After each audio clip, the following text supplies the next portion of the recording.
아멘. 누구든지 세상을 살다가 보면 그 인생이 업앤다운이 있습니다.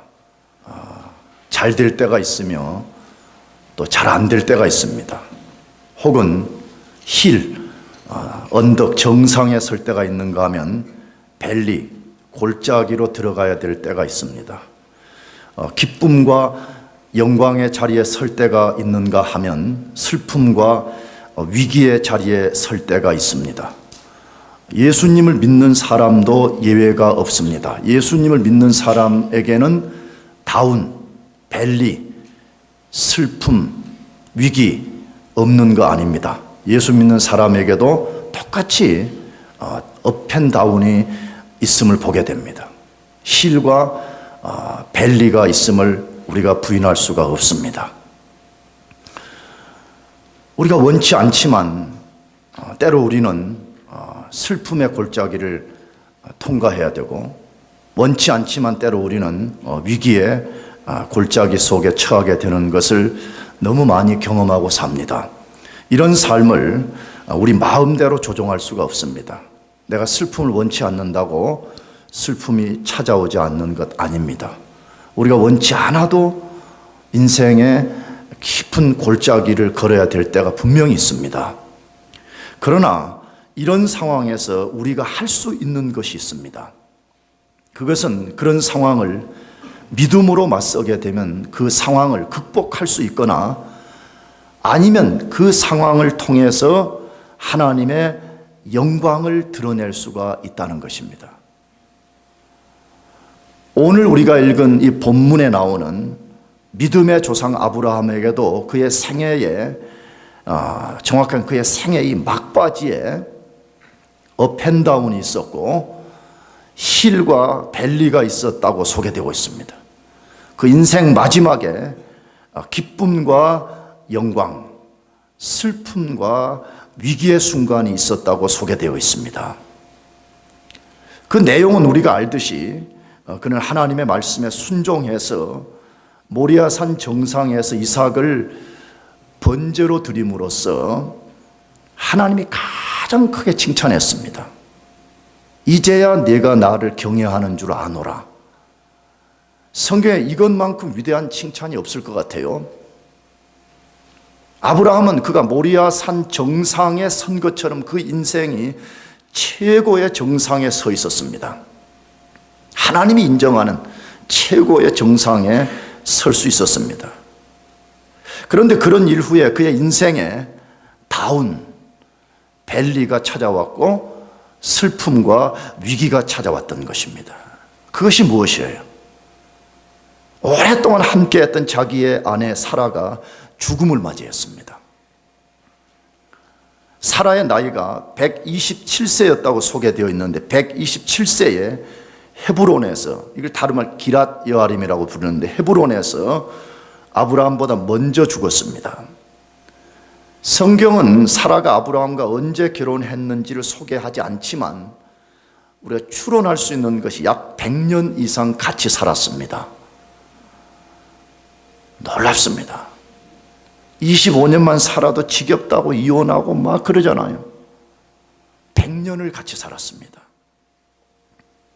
100년을 같이 함께 살았던 자기 아내가 죽었기 때문에 그 아브라함의 슬픔, 아브라함의 고통, 그것은 문자 그대로 인생의 깊은 밸리, 슬픔의 골짜기 속으로 들어갔을 것입니다. 그래서 오늘 본문에 보면 아브라함이 사라를 위해서 슬퍼하며 애통했더라고 되어 있습니다. 너무 슬프지만 아름다운 장면입니다. 나는 이 장면을 상상하면서 만일에 우리 집사람이 먼저 죽으면 내가 이렇게 하려고 합니다. 할렐루야. 당신도 그렇게 해주기를 축복합니다. 잘 죽었다 이러지 말고 흐흐 이러면 곤란할 것 같습니다. 사라를 위해서 슬퍼하며 애통했다고 소개되어 있습니다. 그러나 아브라함은 슬픔에 대하여 절망하며 삶을 포기해버리지 않았다고 되어 있습니다. 대부분 사람들이 슬픔과 위기를 만나면 슬픔과 위기에 함몰이 되어서 계속 슬퍼하고 절망 속에 빠져들 수가 있습니다. 그러나 아브라함은 그 슬픔과 절망의 상황에서도 삶을 포기하거나 혹은 신앙의 백슬라이딩, 믿음을 포기하거나 뒤로 물러서지 않았다고 소개되어 있습니다. 오히려 사라의 죽음을 계기로 믿음으로 사는 것이 무엇인가를 다시 나타내주고 있습니다. 오늘 본문에 보면 그 슬픔 상황 속에서 그리스도인은 어떻게 사는 것이냐, 하나님의 백성들은 어떻게 사는 것이냐, 믿음으로 산다는 것은 무엇을 말하는 것인가를 보여주고 있습니다. 그 전체 이야기는 뭐예요? 자신의 삶을 정리하기 시작했습니다. 자신의 사후에 올 후손들을 위한 역사의 발판을 만들었습니다. 아브라함 사라의 죽음을 통해서 깨달은 거예요. 인생은 시작할 때가 있고 정리해야 할 때가 있음을 깨달았습니다. 그것을 깨닫고 난 다음에 자기 생의 마지막, 자기 사후에 있을 그 모든 것을 정리하면서 그 슬픔의 상황을 믿음으로 승화시키는, 오히려 슬픔을 역전시키는 그런 일을 만들어냈다고 소개하고 있어요. 그래서 창세기 23장부터 25장까지를 보게 되면 아브라함이 역사의 무대에서 사라질 준비를 하고 있습니다.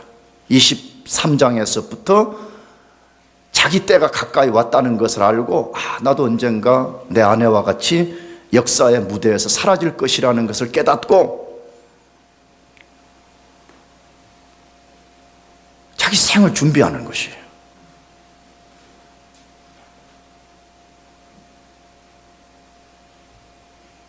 분명히 아브라함이 역사의 무대에서 사라지는 것을 다루는, 어떻게 보면 애처로운 상황인지 몰라도 하나님의 관점에서 보게 되면 아브라함 마지막 생애를 하나님 앞에서 찬란하게 불태우고 있음을 보여주고 있습니다. 절망 가운데 낙심하고 우울한 가운데 있는 것이 아니라 오히려 그 상황에서 자기 남은 생애를 하나님 앞에 완전히 불태우는 것을 보여주고 있습니다. 믿음으로 사는 사람은 그런 것이라는 거예요. 믿음으로 사는 사람은 그 어떤 상황도 그 사람을 비참하게 만들 수 없습니다. 저는 아브라함을 보면 그런 생각이 들어요. 이 슬픔이라는 어둠이 꽉 찬 아브라함의 그 생의 마지막 속에서 믿음이라는 횃불을 딱 지켜들고 그 밤하늘을 밝히는 횃불처럼 말이에요.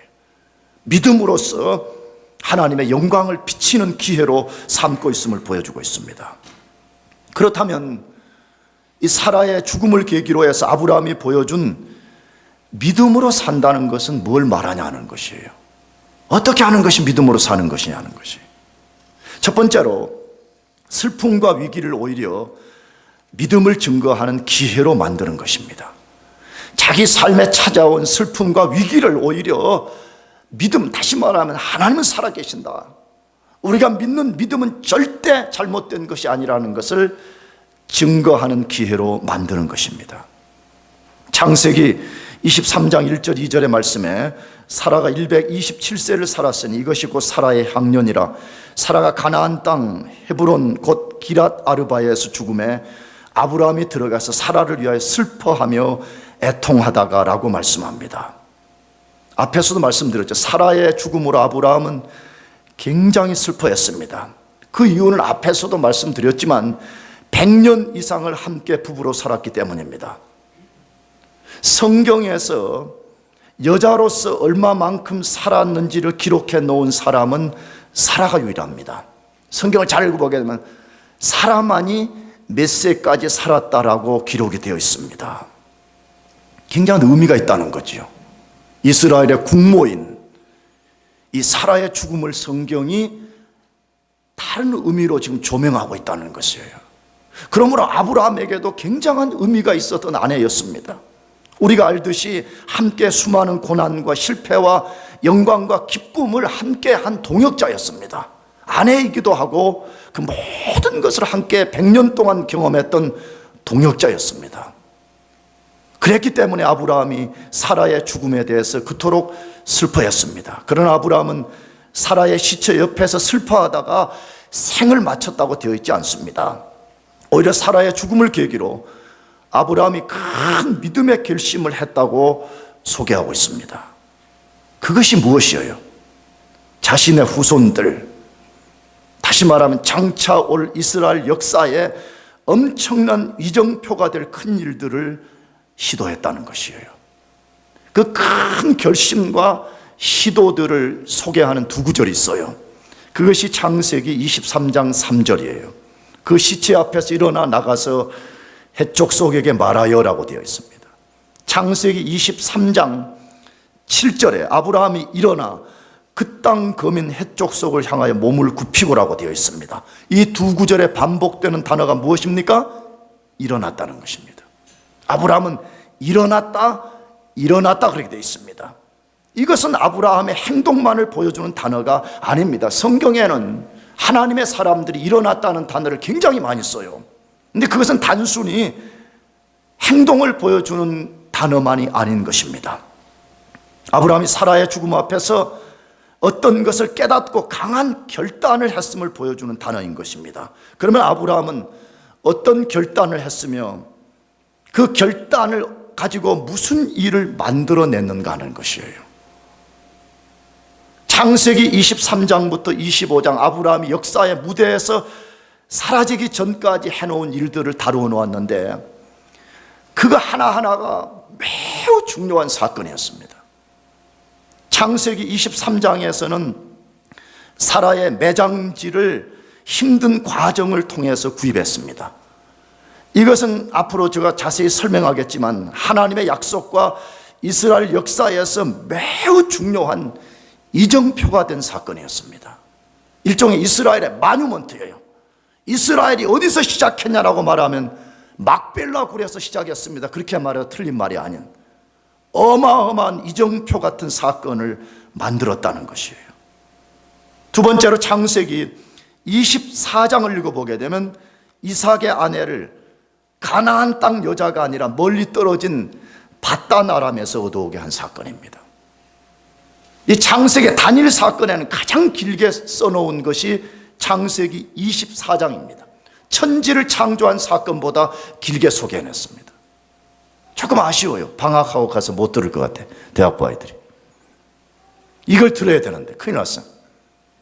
왜? 요즘 엉망으로 연애하는 친구들이 너무 많거든요. 아브라함이 왜 그 미스 가나안이 아니고, 내가 볼 때 가나안 여자들이 훨씬 아름다웠을 것 같아. 원래 세상 여자들이 더 이뻐. 기분 나쁠 거 없어. 사실이니까. 근데 가나안 땅에 가서 구하지 말라는 거예요.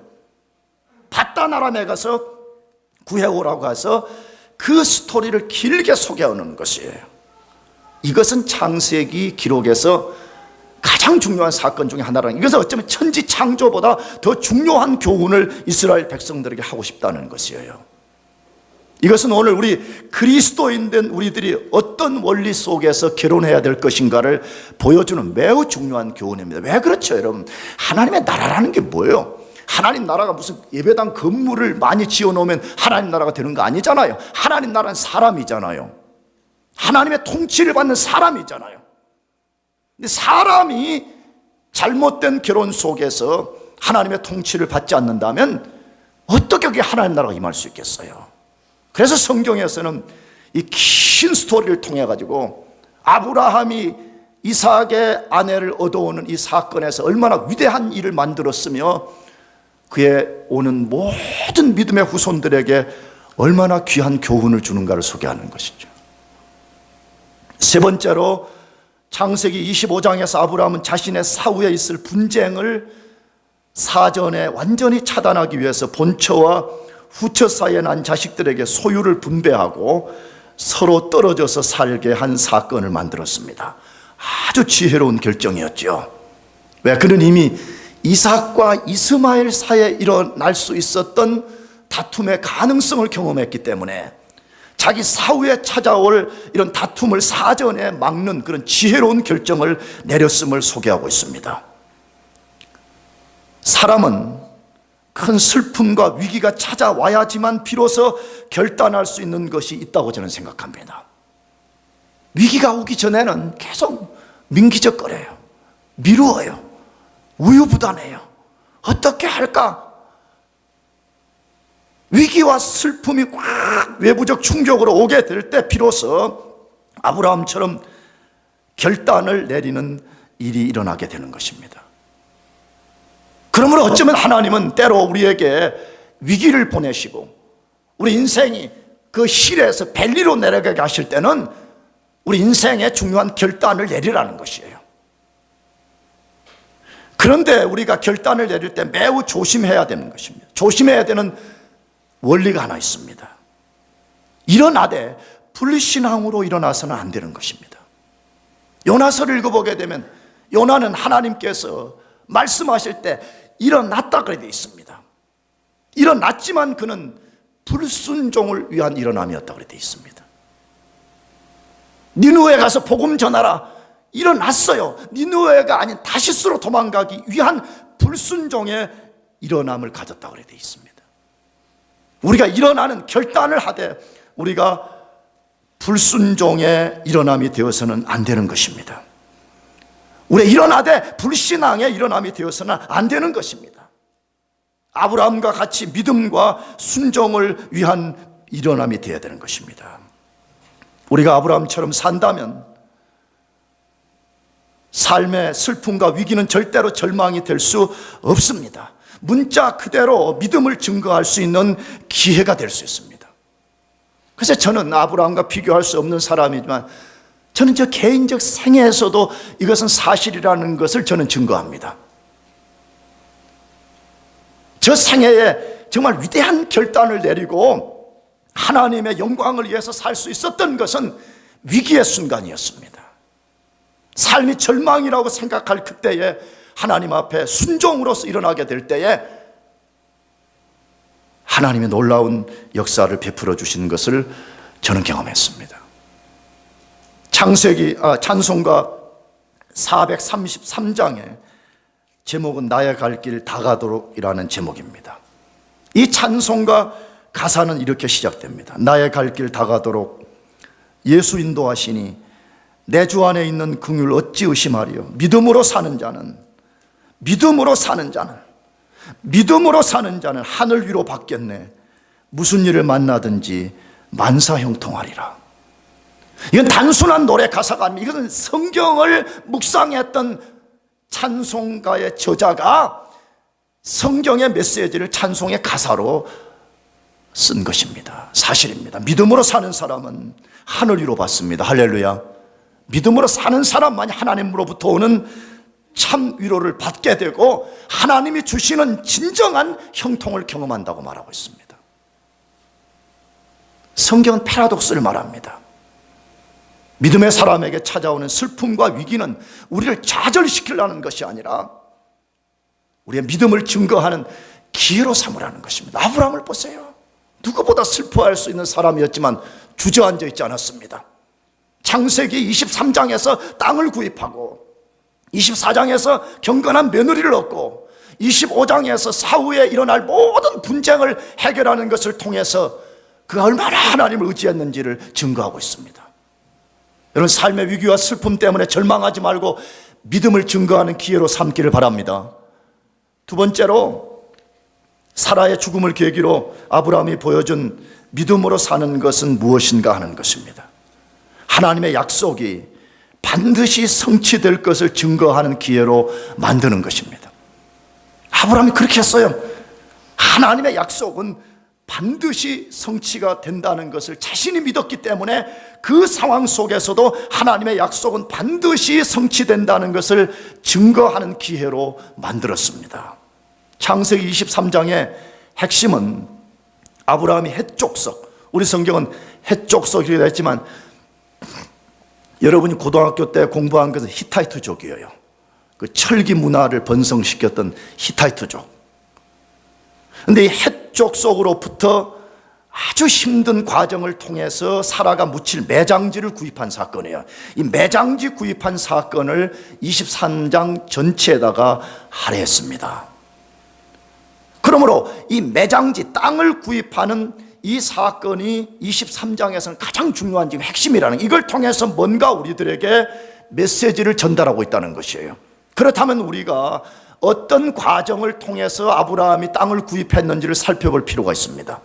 제일 먼저 창세기 23장 6절의 말씀이에요.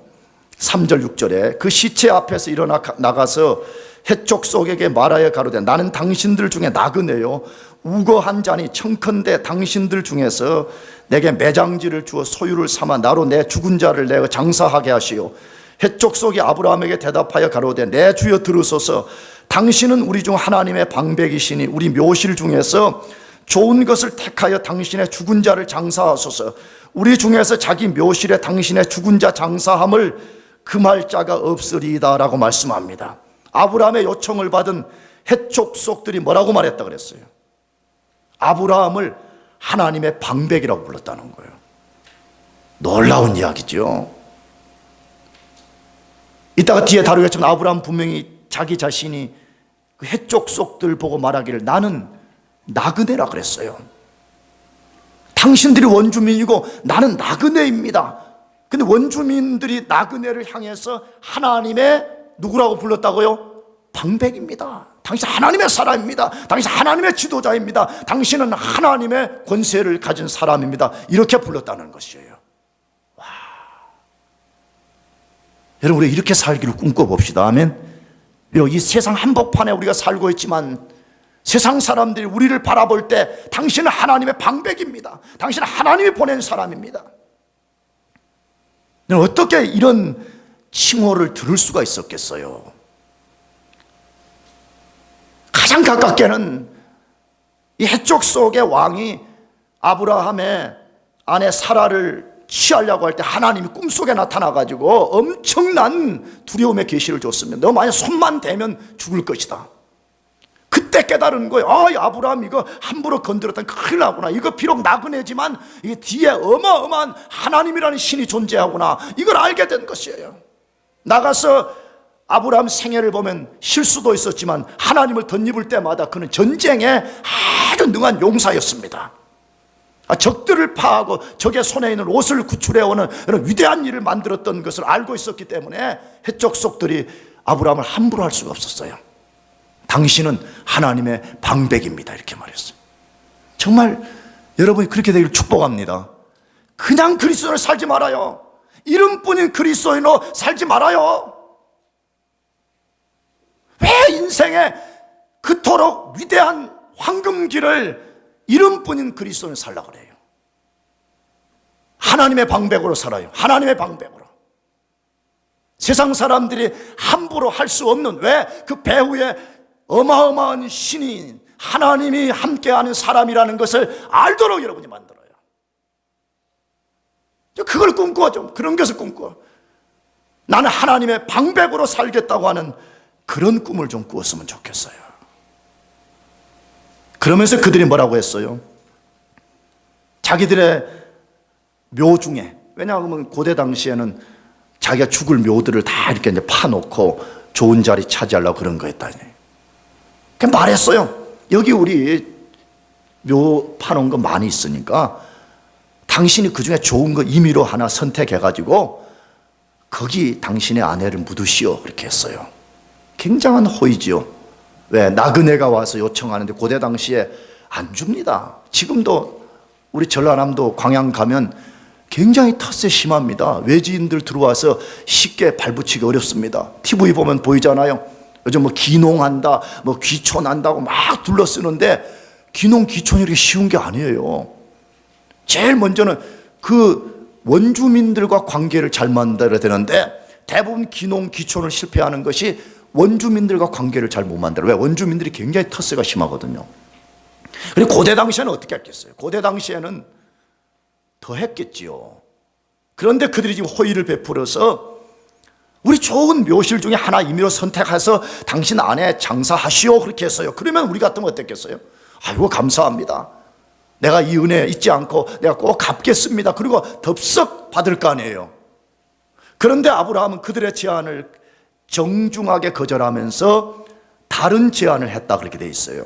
그 다른 제안의 내용이 23장 8절 9절이에요. 그들에게 말하여 가로되 나로 나의 죽은 자를 내어 장사하게 하는 일이 당신들의 뜻일진대 내 말을 듣고 나를 위하여 소알의 아들 에브론에게 구하여 그로 그 반머리에 있는 막벨라 굴을 내게 주게 하되 준가를 받고 그 굴을 내게 주어서 당신들 중에 내 소유 매장지가 되게 하기를 원하노라 라고 했습니다. 아브라함은 자신이 에브론이라는 사람이 소유한 막벨라 굴을 원했어요.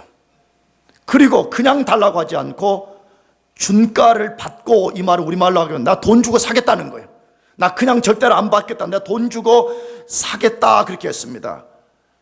그런데 이 제안을 들었던 사람들 중에 에브론이라는 사람이 그 가운데 있었다는 거죠. 그래서 에브론이 11절을 읽어보게 되면, 우리가 시간이 없어서 스킵하지만 3번에 걸쳐서 내가 가진 이것을 당신에게 주겠습니다 하고 말했어요. 그냥 가져가시오. 가져가시오. 가져가시오 하고 3번씩이나 말했습니다. 그러면 나 같으면 어쩌면 받았을 것 같아. 아이고 감사합니다. 아이고 이거 돈 좀 줘야 되는데 나중에 밥 한번 먹읍시다 이러면서 아마 받았을 것 같아. 근데 아브라함이 그 에브론의 제안에 대해서 13절에서 이렇게 대답합니다. 그 땅 백성에 듣는데 에브론에게 말하여 가로되 당신이 합당히 여기면 청컨대 내 말을 들으시오. 내가 그 밭값을 당신에게 주리니 당신은 내게서 받으시오. 내가 죽은 자를 거기 장사하겠노라. 무슨 말이야? 난 절대 공짜로 안 받는다는 거야. 내가 반드시 값을 지불하겠다는 것이에요. 그때의 에브론이 땅값이 은 400세겔이라 이렇게 말해요. 은 400세겔이지만 내가 어떻게 당신하고 내가 가진 성경이 그렇게 되어 있어요. 어떻게 내가 돈 받고 팔 수가 있겠습니까? 그렇게 말해요. 근데 이 본문을 잘 들여다보면 에브론이 트릭을 쓰는 것 같아요. 자꾸 이제 사겠다고 아브라함이 그러니까 겉으로는 굉장히 호의를 베푸는 척 하면서 사실은 그 밭은 400세겔입니다. 살라면 사시오. 이렇게 하는 거예요. 여러분 400세겔은 사불이 아니에요. 이 400세겔은 엄청난 가격이었습니다. 이게 얼마만큼 큰 돈인가를 알려면 당시의 땅 1에이커가 얼마인가를 우리가 알아보는 게 필요해요. 당시 1에이커의 땅값은 은 4세겔이었어요. 은 몇 세겔? 4세겔. 이 손가락 잘 안 돼요. 4세겔이었어요. 일꾼들이 1년에 받는 총 삭시 은 6 혹은 8세겔, 6에서 한 8세겔 정도였어요. 그러므로 400세겔이라고 하면 땅값이 얼마나 비쌌는지를 암시하고 있어요. 그런데 이 에브론이 얼마나 한편은 좀 교활한 것 같아, 내가 보기에는. 왜냐하면 처음에 아브라함은 막벨라에 있는 그 굴만 달라 그랬어. 굴만 내가 사겠습니다 그랬어요. 근데 에브론이 뭐라고 제안했어요? 그 땅 전체를 사라 그렇게 말한 거예요. 굉장한 부동산 업자예요. 근데 우리 같으면 또 그럴 거 아니야. 나는 그 막벨라 굴만 필요하다고, 나는 그 넓은 거 필요 없습니다, 이렇게 거절할 수가 있었는데 아브라함이 그 땅을 다 값주고 샀다 돼 있어요. 어디에? 23장 16절에서 18절. 아브라함이 에브론의 말을 쫓아 에브론이 해쪽 속에 듣는 데서 말한 대로 상고에 통용하는 은 400세겔을 달아 에브론에게 주었더니 마므레 앞 막벨라에 있는 에브론의 밭을 바꾸어 그 속의 굴과 그 사방에 둘린 수목을 다 성문에 들어온 해쪽 속 앞에서 아브라함의 소유로 정한지라 그랬어요. 아브라함이 그 어마어마한 은 400세겔을 달아서 성문에서 사람들이 보는 증인들 앞에서 그 값을 지불하고 그 땅을 자기 소유로 삼았더라 그렇게 되어 있습니다. 그렇다면 왜 아브라함은 힘든 설득의 과정과 엄청난 값을 지불하고 이 땅을 산 것인가 하는 것이에요. 왜 아브라함이 이런 과정을 거쳤으며 창세기는 왜 이 사건을 한 장을 할애해서 이것을 기록해 놨는가 하는 것이에요. 하나님의 약속이 반드시 성취된다는 것을 믿었기 때문입니다. 아브라함은 하나님이 많은 후손과 땅을 주겠다고 약속하신 것 중에서 후손의 약속은 이삭을 통해서 성취되는 것을 보았습니다. 그러나 땅의 약속은 성취를 보지 못했습니다. 창세기 21장에서 우물 하나를 손에 넣긴 했습니다. 우리가 창세기 21장을 읽을 때 봤습니다. 우물 하나를 손에 넣기는 했지만 땅을 손에 넣지는 못했습니다. 그런데 사라의 죽음과 매장지를 구하는 사건이 땅에 대한 하나님의 약속이 성취되는 기회인 것을 깨달은 것입니다. 그 땅에 대한 하나님의 약속이 반드시 성취된다는 것을 보여주는 이정표가 될 것임을 내다본 것입니다. 그래서 엄청난 값을 지불하고 구입한 것입니다. 실제로 아브라함의 믿음의 행위대로 그 땅을 중심으로 해서 가나안 땅이 이스라엘 백성들의 땅이 된 것을 우리는 역사를 통해서 보고 있습니다. 믿음이라는 것이 무엇이에요? 믿음은 슬픔이라는 구멍으로, 슬픔이라고 하는 이 구멍으로 반드시 성취될 하나님의 약속을 내다보는 것이에요. 믿음은 위기라고 하는 산 너머에 하나님의 약속의 성취라는 희망이 기다리고 있다는 것을 볼 수 있는 것이에요. 그런 사람은 절대 슬픔과 위기에 의해서 삶을 포기하지 않습니다. 끝까지 하나님의 약속을 붙드는 것이에요. 불을 찾아서 뛰어드는 불나방과 같이 믿음으로 사는 사람은 하나님의 약속을 붙드는 것이에요. 믿음으로 사는 사람은 자기의 느낌과 감정을 의지하는 사람들이 아니에요.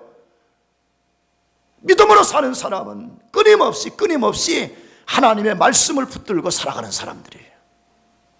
그렇기 때문에 그런 사람은 주변의 사람들이 뭐라고 하는가, 주변의 사람들이 자기를 뭐라고 평가하는가, 그걸 별로 중요하게 여기지 않아요. 하나님의 말씀이 뭐라고 했냐는 것이.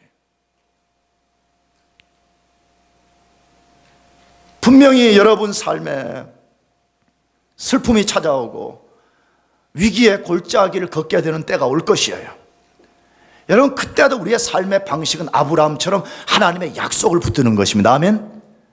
하나님의 말씀을 붙들었다면요, 믿음으로 행동해요. 아브라함 보세요.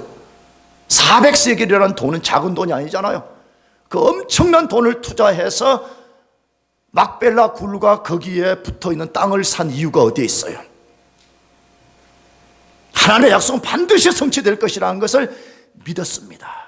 그 땅은 이스라엘 역사의 위대한 발판을 만드는 땅이 될 것을 믿었기 때문에 그렇게 할 수가 있었어요. 믿음으로 사는 게 그런 거예요. 하나님의 약속을 끝까지 붙들고 살기를 축복합니다. 마지막 세 번째로, 사라의 죽음을 통해서 아브라함이 보여준 믿음이라는 것은 무엇이에요? 죽음은 끝이 아니라 시작임을 증거하는 기회로 만드는 것입니다. 죽으면 끝이 아니라는 것이에요. 믿음으로 사는 사람은 죽음은 새로운 시작이라는 것을 보여주는 것입니다. 창세기 23장 19절 20절에 그 후에 아브라함이 그 아내 사라를 가나안 땅 마므레 앞 막벨라 굴에 장사하였더라. 마므레는 곧 헤브론이라. 이와 같이 그 밭과 그 속의 굴을 해쪽 속이 아브라함 소유 매장지로 정하였더라 라고 되어 있습니다. 아브라함은 엄청난 값을 지불한 땅에 사랑하는 자기 아내 사라를 묻었습니다. 인간적으로 보면 아브라함과 사라는 실패한 인생처럼 보입니다. 고향인 갈대아우를 떠나서 100년 가까운 세월을 여기저기 전전한 나그네로 살았습니다. 사라가 죽었을 때에 겨우 사랑하는 아내의 시체를 누일 땅을 겨우 손에 넣었습니다. 인간적으로 보면 쓸쓸하게 그지없어 보입니다. 그러나 믿음의 눈으로 볼 때 사라의 죽음과 장례식은 위대한 역사를 만드는 시작과 소망을 심는 행위였다는 것입니다. 어떻게 해서 그것이 새로운 시작과 새로운 소망을 심는 행위가 됐는가 하는 것입니다. 사라가 묻힌 땅은 하나님의 백성의 새로운 시작을 알리는 장소였기 때문에 그렇습니다. 이제 여기서부터 새로운 역사가 써진다는 것을 선언한 것이에요. 왜 그래요? 고대 당시에는 사람이 죽으면 자신이 태어난 고향에 묻히는 것이 관습이었습니다.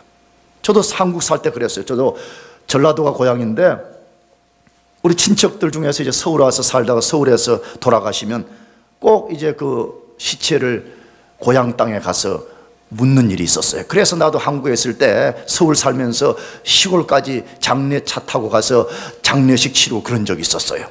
고대 당시에는 더 그랬어요.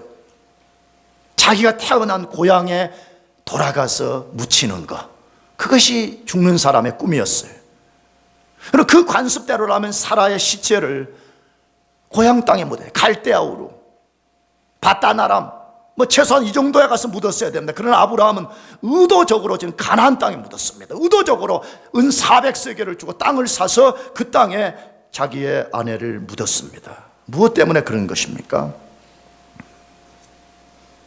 아브라함 자신과 자신들의 후손의 시작점은 옛 죄의 삶의 상징인 갈대아 우르가 아니라는 것입니다.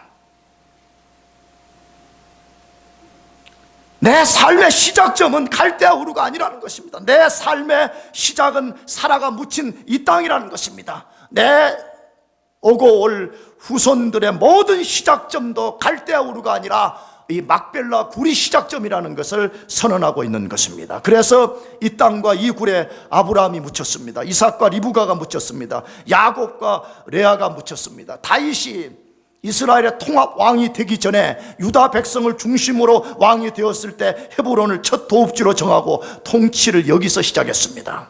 지금도 이스라엘 백성들이 가장 신성시 여기는 두 장소가 있다 그래요. 하나는 통곡의 벽이고 하나는 헤브론 막벨라 굴인 것입니다. 왜 그런 것이에요? 여기 우리의 시작이 여기서부터 왔다는 것이에요. 저는 그리스도인은 이런 사람이라고 생각해요. 우리 그리스도인들은 옛 삶의 죄악의 도성을 완전히 떠나서 우리가 그리스도 안에서 새로운 피조물이 되어서 새로운 삶을 시작하는 사람들입니다. 믿으시기 바랍니다. 그러므로 아브라함의 이 행위는 절대 쓸쓸하고 비극적 사건이 아니었습니다. 우리의 시작이 여기에 있다는 것이에요. 우리가 그리스도 안에서 새로운 삶을 시작한다는 것을 선언하는 위대한 행위였던 것입니다. 나가서 두 번째로 사라가 묻힌 땅은 하나님의 백성의 진정한 본향이 어디에 있는가를 보여주는 장소였습니다. 진짜 우리가 돌아가야 될 땅이 어디냐, 진짜 우리의 본향이 어디에 있는가를 보여주는 행위였다는 것입니다. 창세기를 읽어보게 되면 땅 이야기가 엄청나게 많이 나옵니다. 부동산 업자들은 좋아할 것 같아요. 땅에 엄청 나와요. 성경에 그런 땅 이야기를 갖고 만일에 어떤 설교자가 우리가 예수 잘 믿으면 땅 많이 얻는 부자 됩니다, 그렇게 말하면 거짓말쟁이입니다. 성경의 수많은 땅 이야기는 천국에 대한 그림자인 것입니다. 그럼 왜 아브라함 같은 사람에게는 천국을 바로 그렇게 소개하지 않고 땅 이야기를 통해서 보여준 거예요? 우리 같은 계시를 갖지 못했기 때문에 그렇습니다. 다시 말하면 계시에 대해서 그림자를 갖고 있었기 때문에 그 천국을 보여주는 방식 중에 하나가 땅을 통해서 보여주는 것이에요. 그러나 성경의 궁극적 가르침은 약속의 땅은 장차 진짜 하나님의 백성들이 살 천국이라고 보여준다고 해요. 그것을 보여주는 말씀이 히브리서 11장 13절에서 16절 말씀입니다. 이 사람들은 다 믿음을 따라 죽었으며 약속을 받지 못하였으되 그것들을 멀리서 보고 환영하며 또 땅에서는 외국인과 나그네로라 증거하였으니 이같이 말하는 자들은 본향 찾는 것을 나타냄이라.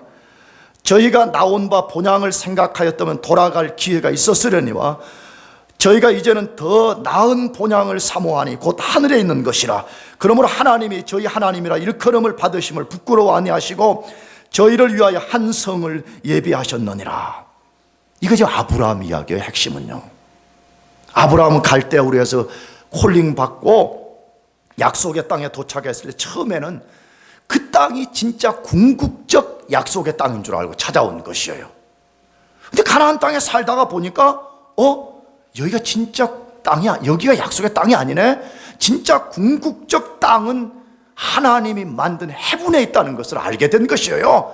그래서 그 사람들은 비록 내가 이 땅에서 한 평의 땅도 없지만, 내가 이 땅에서 무슨 어마어마한 부동산을 갖지 못했지만 좌절하지 않은 것이에요.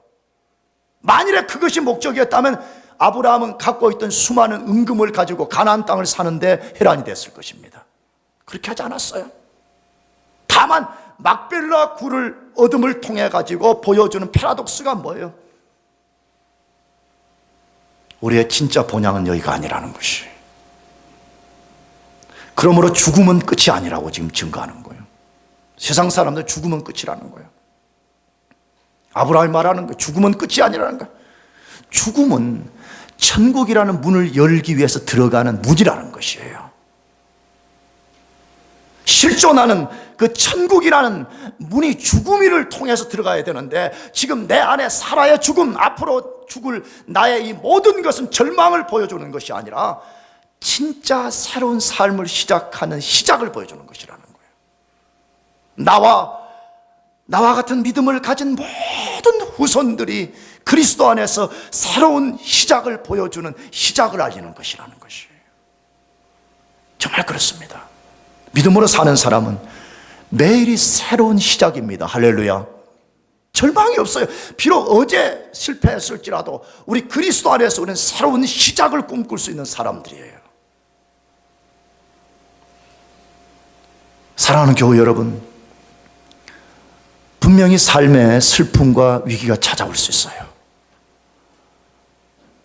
그러나 그것에 함몰이 되어서 절망하고 좌절하는 것은 그리스도의 삶의 방식이 아닙니다. 슬픔과 위기를 여러분이 진짜 믿음을 가졌다는 것을 증거하는 기회로 삼기를 축복합니다. 하나님이 살아계신다는 것을 선포하는 계기로 삼기를 축복합니다.